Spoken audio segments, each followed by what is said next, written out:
회사가 왜 돈을 줘서 휴가지에서 근무하게 해야 될까? 되게 막연하게 새로운 걸 해야겠다는 순간이 갑자기 왔어요. 버케이션 서비스를 운영하고 있는 권유진이라고 합니다. 와.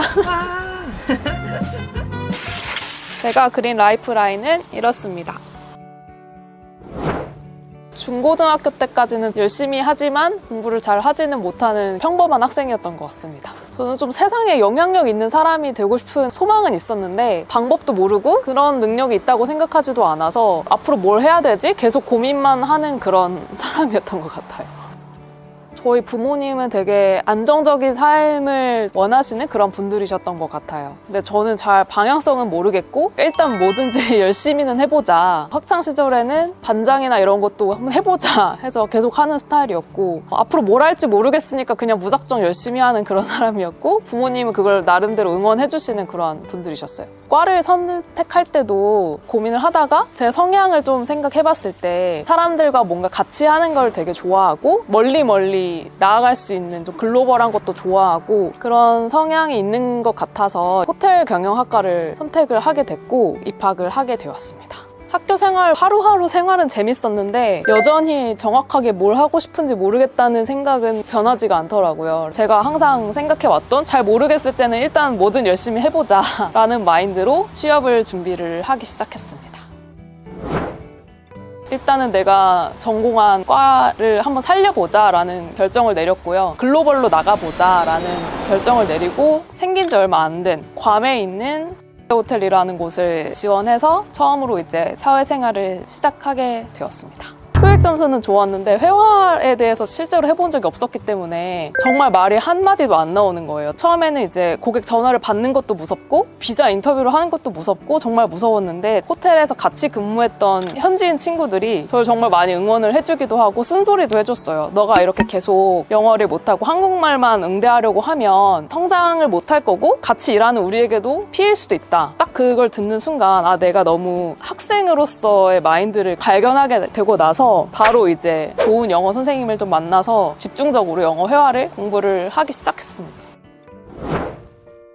처음에는 제가 관광객분들을 위해서 많은 도움을 드릴 수 있다는 생각에 굉장히 즐거웠던 것 같아요. 근데 때로는 제가 해결해드리지 못하는 일도 발생을 하기도 하고 제 잘못이 아닌데 제가 끝없는 사과를 드려야 하는 그런 상황이 어쩔 수 없이 오더라고요. 서비스직의 숙명이라고 생각을 하기도 하는데 그런 것들이 이제 한 달, 두 달, 1년 누적이 되니까 같은 업무를 계속 할 수 있을까? 앞으로 나의 삶에 맞는 방향인가에 대해서 좀 많이 생각을 했던 것 같아요. 저는 좀 일에서 제 삶에 좀 의미를 찾고 싶은 사람이고 그만큼 일이 의미 있다고 생각하는 사람이다 보니까 조금 더 내가 열정 다해서 일할 수 있는 진심 담아서 일할 수 있는 뭔가를 찾고 싶다라는 생각을 그때 했던 것 같아요.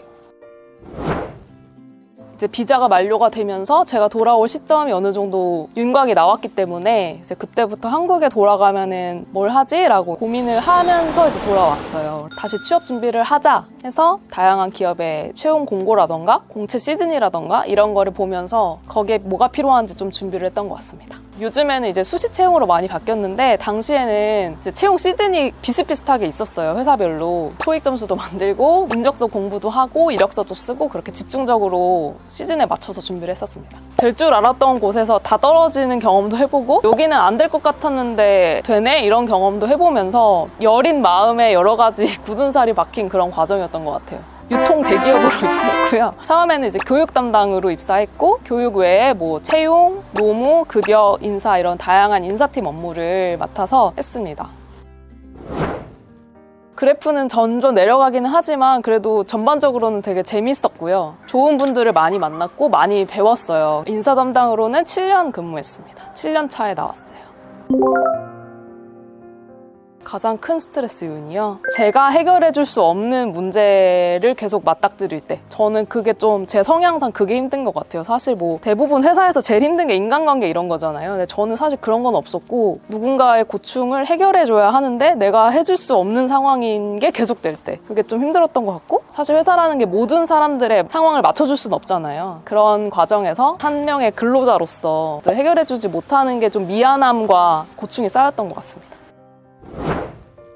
인사 담당으로서 이제 근무를 하다가 되게 막연하게 새로운 걸 해야겠다는 순간이 갑자기 왔어요. 많은 분들이 오랫동안 이제 사업 같은 걸 준비하고 나오시거나 이직할 곳을 찾고 퇴사하시는 경우가 대부분인데, 제가 뭔가 회사를 다니면서 다른 거를 할 수 있는 체력도 능력도 저는 없었던 것 같아요. 그래서 뭔가 다른 걸 할 생각을 못 했는데, 그냥 어느 순간 깨달음을 얻은 것처럼 지금이 아니면 새로운 도전을 나는 앞으로 못할 것 같다라는 생각이 갑자기 확 왔어요. 저는 아무 이유 없었다고 생각을 하는데 지금 생각해보면은 그게 쌓여왔던 거죠. 조금 더 내가 주도한 어떤 새로운 일을 하고 싶고, 조금 더 내가 생각했을 때 의미 있는 일을 하고 싶고, 그런 마음들이 쌓여왔는데 그게 어느 순간 이제 마지막 1도를 넘은 거죠. 그래서 제가 찾은 게 저처럼 아이디어도 없고 하지만 창업에 대한 어렴풋한 꿈이 있는 사람들을 양성하는 프로그램을 찾게 됐어요. 저는 그때 아이디어가 없이 들어갔거든요. 그래서 이거 진짜 어떡하지. 솔직히 인사 담당이 초기 스타트업에 그렇게 크게 필요하진 않거든요. 대기업에나 필요하지. 그러다 보니까는 개발자분들이나 마케터분들은 짝을 잘 찾아가시는데 저는 할 수 있는 게 있을까라는 초반에 고민이 있었어요. 다른 회사에서 부동산, IT 총괄하시던 분께서 부동산 관련 아이디어를 고민하시다가, 그래서 많은 대기업에서 요즘에 휴가지에 우리 회사만의 워케이션 사무실을 이제 점점 도입을 검토하려고 하는데 이게 쉽지 않다. 돈도 많이 들 뿐더러 운영이 너무 어렵다라는 문제를 가지고 아이디어를 내셨어요. 이거에 대해서 같이 할 팀원들을 구한다는 발표를 하셨고, 이제 제가 거기에 한번 같이 해보고 싶습니다라고 말씀을 드리게 됩니다.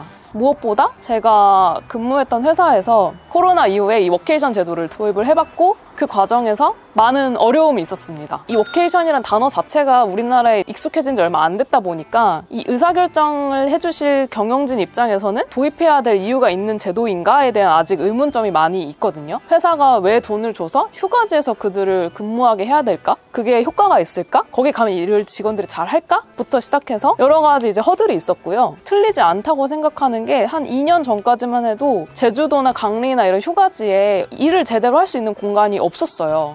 대부분 그냥 카페에서 일을 하시는 거거나 호텔 안에 있는 화장대에서 그냥 노트북 켜고 일하시는 요 정도 수준에 머물러 있다 보니까, 제가 봐도 회사에 내가 대표라면 내 돈을 내서 직원들을 그렇게 애매한 곳에 보내야 될 이유가 있을까라는 의문이 들더라고요. 그래서 그 당시에 제가 열심히 서치를 해서 그래도 일을 어느 정도 할 수 있는 공간을 찾아서 직원분들을 워케이션을 보내게 됩니다. 직원들이 저한테 이제 개인적으로 고마움까지 표현하더라고요. 이렇게 보내줘서 고맙다고. 근데 그런 과정을 보면서 코로나가 끝나도 사무실이라는 공간을 벗어나서 어디서든 일할 수 있는 세상이 펼쳐지겠구나. 그리고 그게 꼭 100% 원격 근무를 지원하는 게 아니더라도 하이브리드로 필요할 때는 사무실에서 대면해서 일하고, 필요할 때는 다른 공간에서 일할 수 있게 지원해주는 제도는 꼭 필요하고 의미가 있겠다라는 생각이 들었었어요. 이런 경험이 있던 게 제가 생각이 나서 그 아이디어를 발제하신 지금의 저희 공동 코파운더님께 이 경험을 말씀을 드렸고요. 그래서 한번 시장성을 검증해보자 라고 이제 팀을 꾸려서 시작을 하게 됐습니다.